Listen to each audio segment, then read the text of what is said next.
Records. Guys, we were talking about a variation of parameters, right? And today we're going to talk about Cauchy-Euler equation. Before this, one thing is left, that is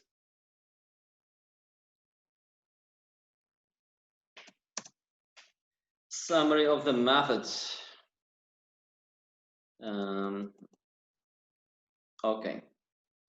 Higher order equations. Okay, so far we have been dealing with a differential equation of order 2, right? The second order linear differential equation. And when the coefficients are constants. Why do we need that coefficients are constant? So that we can find the complementary solution, or we can solve the homogeneous equation, right? How about if the order is higher, like third order, fourth order, fifth order? At the time, the method that we have just examined for non-homogeneous second-order differential equations can be generalized to linear nth-order equations that have been put into the standard form. Now, when we say the standard form, you know what we mean, right? And the orders of the differentiation must be in descending order, and also the coefficient of the leading order, right? The highest order, it should be equal to 1. And if it is not, by just dividing by the leading coefficient, we can bring this into the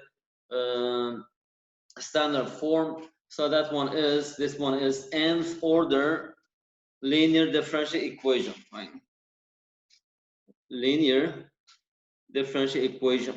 Now to solve this one, as you know, we have to go through two steps. Number one is we need to solve the homogeneous part, right? If it is n, we will get how many n solutions that constitute fundamental set of solutions, right? That the complementary will be y sub 1, y sub 2, y sub n, because we know that when we are solving this associated homogeneous differential equation, right?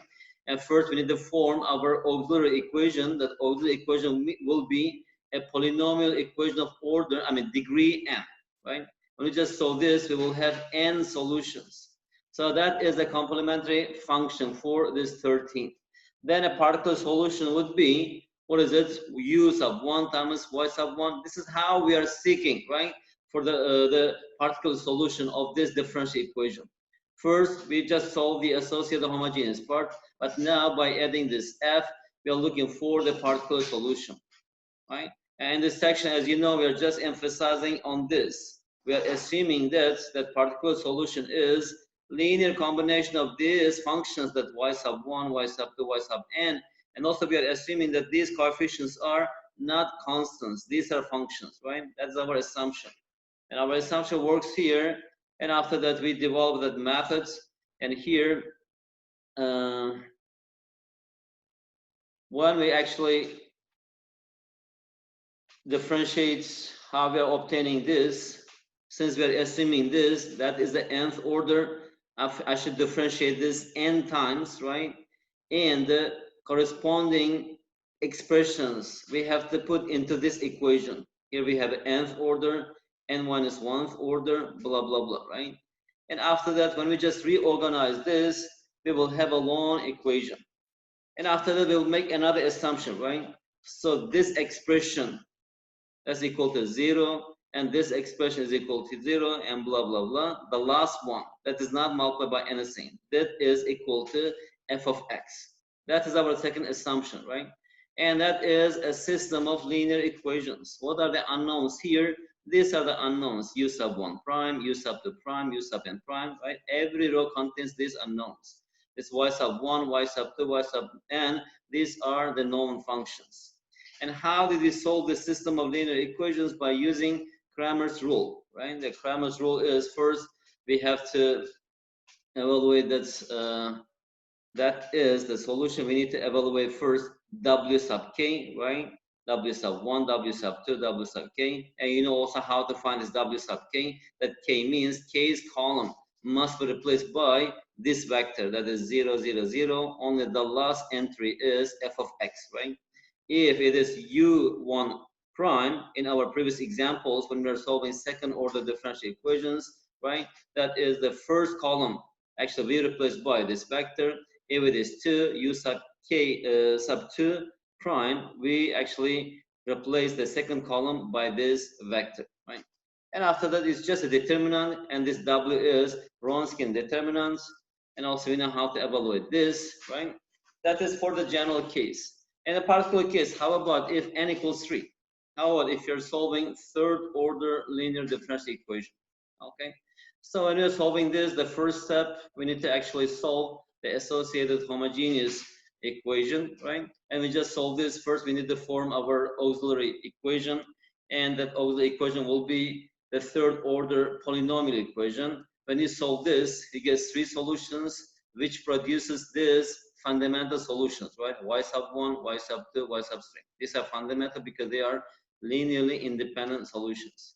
And all other solutions are just linear combinations of these 3 functions, right? When n equals 3, the third order, now we got this part, right? And after that, we need to calculate this u1 prime, u2 prime, u3 prime. And we know this formula, for example, w1. What is w1? The first column is replaced by 0, 0, 0. So that is y sub 2, y sub 2 prime, y sub 2 double prime, y sub 3, and blah, blah. And also in a similar way, we can find w sub 2, w sub 3, and that is our Wronskian determinant, right? And just substitute here, evaluate. And after the substitute here, we will get the general solution. The general solution is, what is it? Y. I mean, the solution of the given differential equation is equal to the sum of the complementary solution and the particular solution. Okay. So in example, exercise 4F, it is F, right? There are a few examples around 4 or 5 where the order is 3. I'm going to give you as the assignment or something, okay? So you will try this yourself at home. I mean, if you get stuck or if you have any part that you don't understand, anytime you can just contact me, or we can have a kind of discussion and do this. All right. So apparently that is the way how we solve this. All right, there's the formula, okay, it's fine, but going through these calculations, when the order is high, it is very, very tedious job. It is not, you know, just a few steps you can do this, not like this. Imagine that n is equal to 5, for example.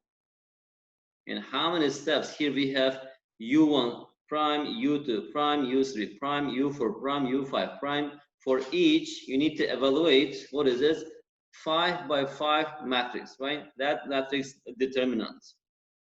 And evaluating this determinant, which is 5 by 5, it is really tedious, it's very long. It is possible, but very long, and it takes a lot of time, very time-consuming job, okay? But after all, now we know that theoretically it is possible to solve any order differential equation, any order linear differential equation where the coefficients are constant. And also we are actually talking about linear differential equation here. Okay, so that's all for variation of parameters. When the coefficients are not constant, and also we will see one example for this in the next subchapter. Okay, so what is next? It is not our differences that divide us, it's our inability to recognize, accept, and celebrate those differences. My favorite quotes. But I'm closing this part, okay? Discussions leading to Telegram group.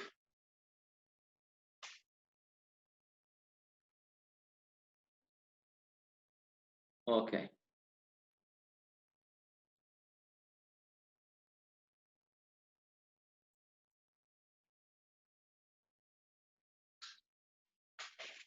David, can you hear me well? Yep, sir, I hear you.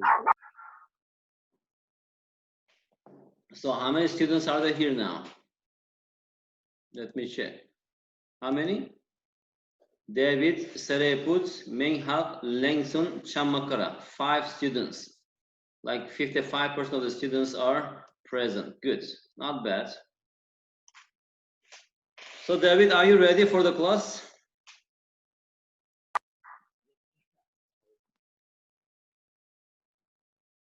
David?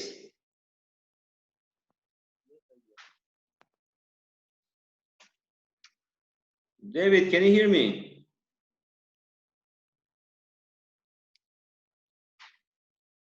Seraput, can you hear me? Yes, sir. Yes. You all muted your microphone. You can hear me. You can see the slide, right? You can see the screen. Yes. We Okay, can see guys, then everything, let's sir. continue. It's a bit. Now I'll talk about it is the methodology, and after that we'll solve problems in the next session. Okay. So far we already finished this preliminary theory, linear equations, initial value and boundary value problems, homogeneous equations, non-homogeneous equations, reduction of order.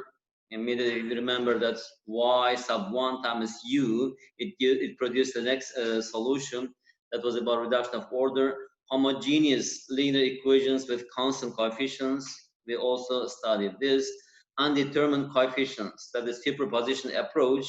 And 4.5 skip because 4.4 and 4.5 they do the same thing. And 4.6 variation of parameters, we've just done it and just finished, right? And today we'll talk about Cauchy-Euler equation. Okay. And as I told you at the beginning of this semester, this 4.8, we will skip this Green's functions. That is important, but it's not very important for us to learn the next chapters because we do not have a lot of time. So I'm trying to teach you the most important concepts. Okay. So Green's function, if you're interested, you can study. It's not very important for us to study chapter 5, 6, 7. 4.9, solving systems of linear differential equations by elimination. And hopefully in our compensation class, we'll talk about this. And 4.10, nonlinear differential equations. There's not much here, the kind of introduction, okay? And that's all for this chapter. So today we're going to talk about Cauchy-Euler equation, all right? This one is the Cauchy-Euler equation. You will see that the coefficients are not constant, but those are special functions. Okay. So the same relative ease with which we were able to find explicit solutions of higher order linear differential equations with constant coefficients in the preceding sections does not, in general, carry over to linear equations with variable coefficients. Okay, because so far, as you know, what we have done so far is in this chapter, all the time we are solving differential equations where the coefficients are constants, right? We did not solve any problem where the coefficients are not coefficients, it's a function. But now we are going to consider one where the coefficients are not constant, but those are special functions. Okay, special functions means the order of the differential equation is very compatible with the degree of x that is actually standing in front of that y. I mean, that unknown function. Okay.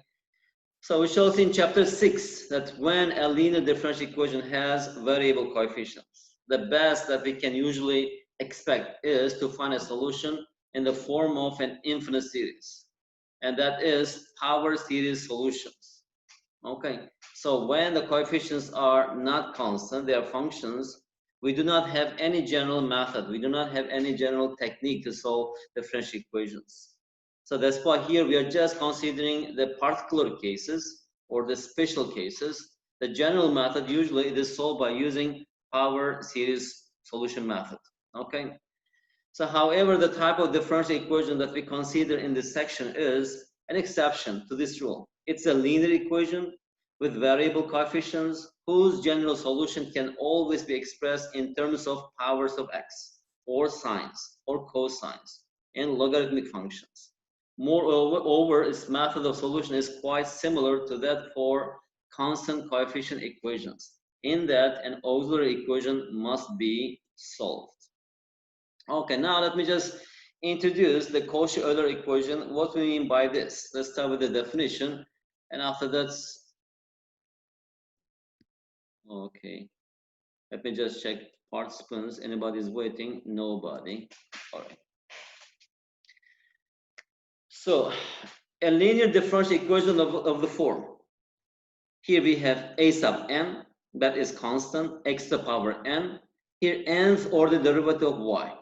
Okay, plus a sub n minus 1, any real number here, x to the power n minus 1, and here we have n minus 1th order derivative of y, right? And just continues here, we have a sub 1 times x, here we have y prime plus a sub 0 times y, and the derivative is just 0 equals g of x. So here where the coefficients a sub n, a sub n minus 1, dot, dot, dot, a sub 0 are constants, is known as a Cauchy-Euler equation. So the differential equation is named in honor of two the most prolific mathematicians of all time. One is Augustin Louis Cauchy. He's a French mathematician who was born in 1789 and died in 1857. It's a kind of historic information, but it's also really interesting. I wish if you were in the classroom, we would do some additional class. I would give you some small project to do some research about these people's papers and life. All right, this Augustin Louis Cauchy. Every time we see this name a lot in math, one of the most famous mathematicians who lived in 18th century. And Leonhard Euler, Swiss mathematician, also who lived in 1707 and 1783. And these people somehow they worked together or they did the same work and they published, and it was a great work at the time. Still, actually, it's a great work. That's why it is honored in their names. Anyway, so the observable characteristic of this type of equation is that the degree, right? That k here, the degree k and n minus 1 and blah blah blah 1 0 of the monomial coefficient, that x the power this, right, match the order k of differentiation, right? Here we have n, here we have n, here we have n minus 1, here we have n minus 1, here we have 1. The order of the derivative of this function is 1. Here we have 0 because it's not differentiated, so the order is 0. Okay, so these are the same. When it is so, we just call that, what is it? Cauchy-Euler equation. Okay, so in this class, we are going to find the general solution of this Cauchy-Euler equation, and we'll talk about the general solution, but here we'll focus on like first order. We know how to solve this. How about the second order and third order? Fourth order, I don't know, we may have one or two examples, but especially all the problems are the second order, third order, okay? But now to understand this, we will focus on the second order Cauchy-Euler equation. So when n is 2, okay?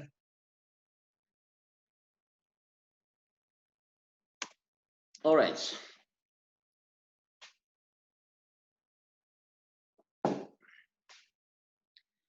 So assume that we are given that Cauchy-Euler equation, okay? So we try a solution of the form y equals x to the power m, where m is to be determined. Because if we know m is just the independent variable, right, that gives us the solution. Okay. In the previous examples, I mean the previous chapters, if you remember, when we're solving like differential equation, how did we see the solution of the differential equation? Our assumption was y equals e to the power alpha x, right, or mx. And from there, actually, we just developed the methods and we obtained the solution, okay? And because of this x in front of this, now we are assuming that, or we are hoping that, the solution of this differential equation is in this form. But does this work or not? First, because it's how they approach. So, of course, it is not a wild guess. It's an educated guess after trying a lot of cases that it works, and it is added one as a concept or as a topic in math. Anyway, so if you just assume that this is the solution, okay, I'm assuming that the solution is in this form. And I will just substitute this into the equation. Okay. First, if I just evaluate this thing, right, what we have here, if I just substitute here, I'm assuming that this is solution. If I just evaluate one term in the equation, so what we have here we have a sub k, x to the power k. Here we have a sub k times x to the power k. what we have here, this y is this, right? So x to the power m. So we have to differentiate this how many times? K times, right? So I'm going to just simplify this, we get this solution. How we are obtaining this? For example, x to the power m. If you differentiate this once, what do we get here? M times x to the power m minus 1, right? And how about if we differentiate this twice? And once we already got this, I have to differentiate this one more time. So here we have m times m minus 1 times x to the power m minus 2, right? Now, how about if I differentiate one more time? How about if we differentiate this 3 times? Here we have triple prime and double prime equals this. That means that to evaluate this, I need to just differentiate this one more time, right? So that is m is just constant, m minus 1, it is constant, and just comes to the front. Here we have m minus 2 times x to the power m minus 3, right? Now, so here there's a pattern here. When it is 1, m to the power 1, here we have m minus 1. When it is 2, m minus 2. When it is 3, m minus 3.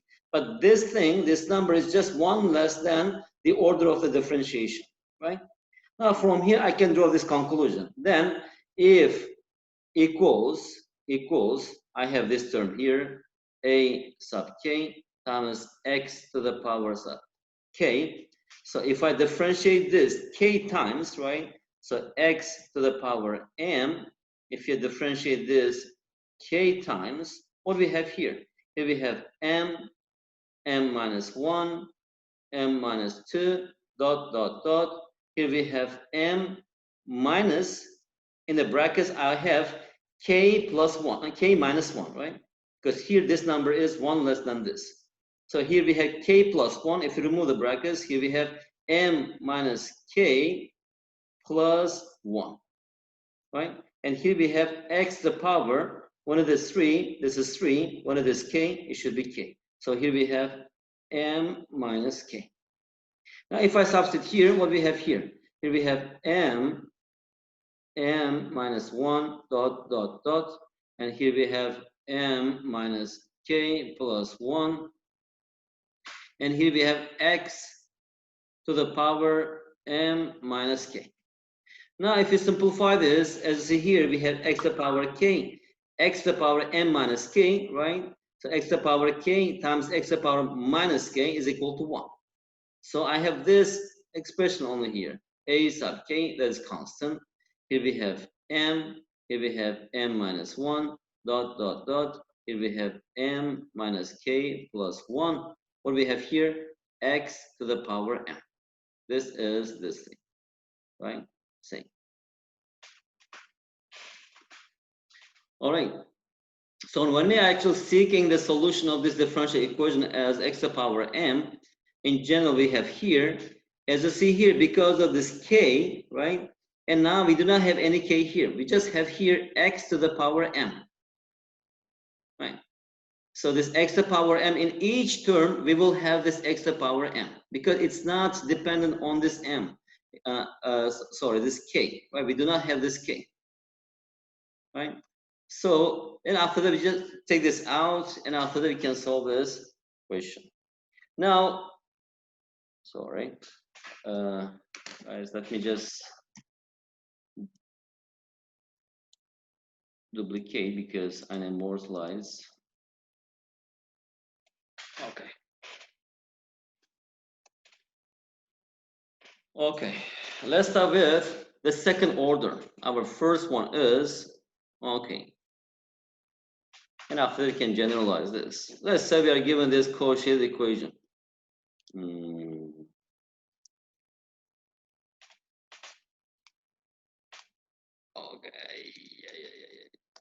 All right.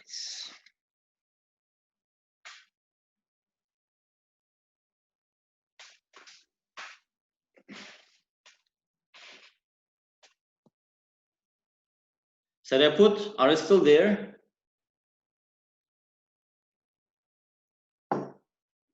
Yes, sir, I'm still here.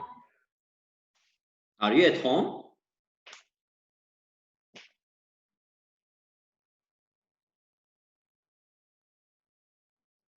No, sir, I'm not at home.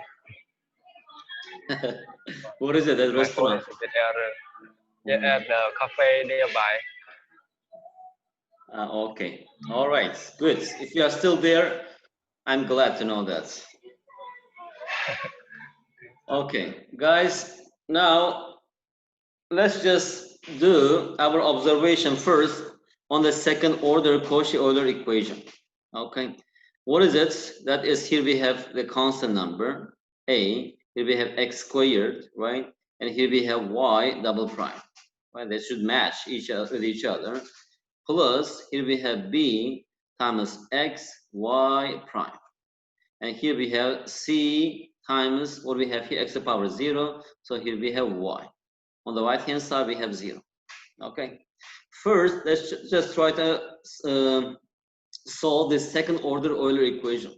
That is homogeneous equation, right? Because on the right hand side we have 0, and if it is not homogeneous, we know, we have already learned how to find, we have already studied how to find the particular solution, right?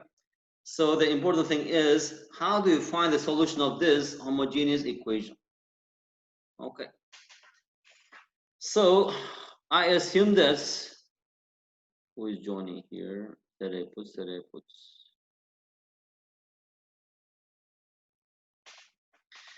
I assuming that this is y is equal to x to the power m as a solution, assuming that. Okay, then after that I need to substitute here. So what is y prime is equal to m times y, sorry,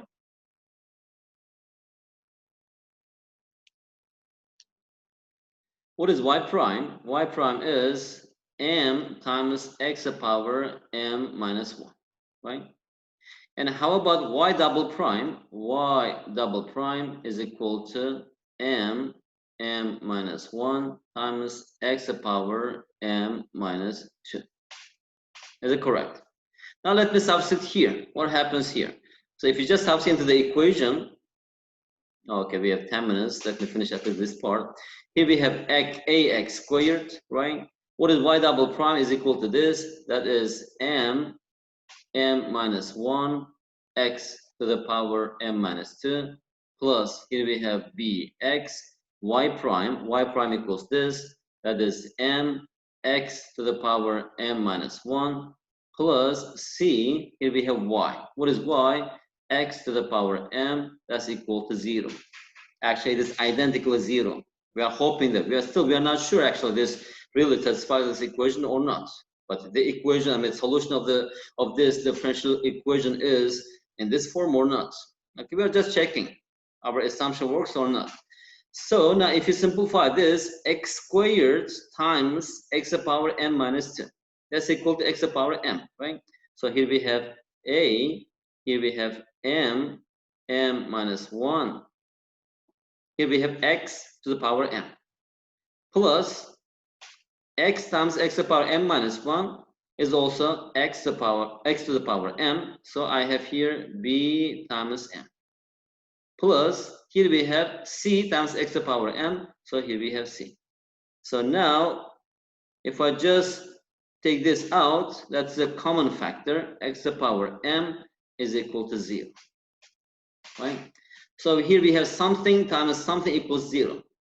So in math, if a times b in real number system, right, equals 0, either this expression should be equal to 0, right, or this thing should be equal to 0. But when this expression equals 0, when x equals 0, I don't need this, right? Because if it is 0, I don't need trivial solution. Okay, so I need something different from 0, right? So the second option is, also if it is 0, it produces the solution of this differential equation. And that's why here, let me just add this condition. Let's say we are looking for the solution on this interval from 0 to positive infinity. Okay, that means that x not equal to 0, or any interval of solution, it does not contain 0. Okay, but here, let me just consider this problem over this interval. So it doesn't have 0, right? And when x is not equal to 0, I can just divide both sides by x to the power m. So what do we have here? Then I have this equation. If you simplify this, again, we have, what is it? Quadratic equation. If you simplify this, am times m, that is am squared, right? And here we have am times -1 minus am plus m is a common factor, b minus am. And here we have c is equal to 0, right? Now, this means that to solve this differential equation, I need to solve this equation. That is our auxiliary equation for this differential equation. And what is it? When the order is 2, we got here quadratic equation, right? If it is 3, we get cubic equation. If it is 10, for example, we get a polynomial equation of order, degree 10. So how you solve this? We know how to solve this, right? The solution of this quadratic equation depends on the discriminant, the delta, which is equal to b squared. So here we have b minus a squared minus 4 times a times c, right? So now to be able to write the equation, the solution, I need to consider 3 cases, right? The first case is when delta is greater than 0. That gives us, what is it? Distinct roots. You have 2 roots and they are different from each other. The second case is delta is equal to 0. And the third case is, what is it? Delta is less than 0. So now we are going to consider these cases one by one. Okay. So the first case, what if the first case is, let's say delta is greater than 0. At that time, we will have 2 solutions, m1 and m2. They are real and they are not equal to each other, right? At the time, the solution, the solution of the differential equation will be c sub 1. I'm sorry about these lines. I don't know why they appear like this. C sub 1. And here we have x to the power m sub 1. Again.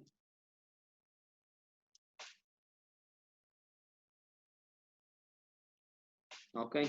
Plus c sub 2, x to the power m sub 2.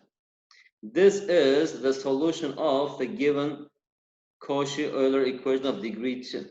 Okay, if this discriminant is greater than 0 and we have 2 distinct real roots. Okay, so all the linear combination of these functions give us the general solution of this equation. Okay, and the second case, how about if delta is less than 0?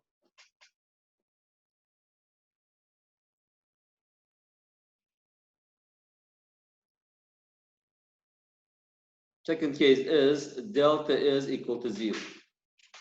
If delta equals 0, what will happen here?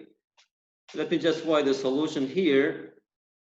We have m sub 1, m sub 2 will be equal to minus b, right? That is a minus b plus minus, it is in brackets, square root of delta over, we have 2a. That is 2a, right? So if this delta is equal to 0, right? At the time, what will be this m1? It will be a minus b over 2a. So at the time here, m sub 1 equals m sub 2. That's equal to, what is it? A minus b over 2a. Okay. So now we get the first solution by this. So the first solution of that one is, what is it? X to the power m sub 1. And m sub 1, you know, it's equal to this. So now I need to find a second solution. If you remember here, we just use the method of, what is it? Reduction of order. So that y sub 2, I assume that that's equal to u of x times y sub 1, right? And also, if you remember from section 4.3, I think, what we have here.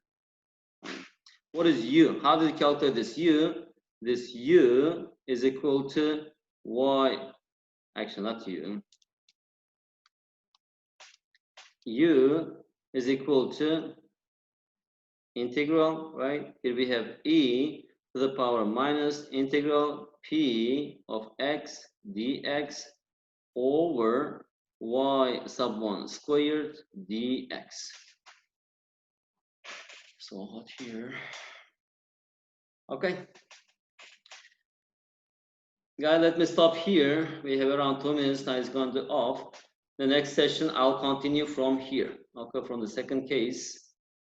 And just we need to evaluate this and substitute here. We will get the answer. And also during this break time, you may remember this. Okay.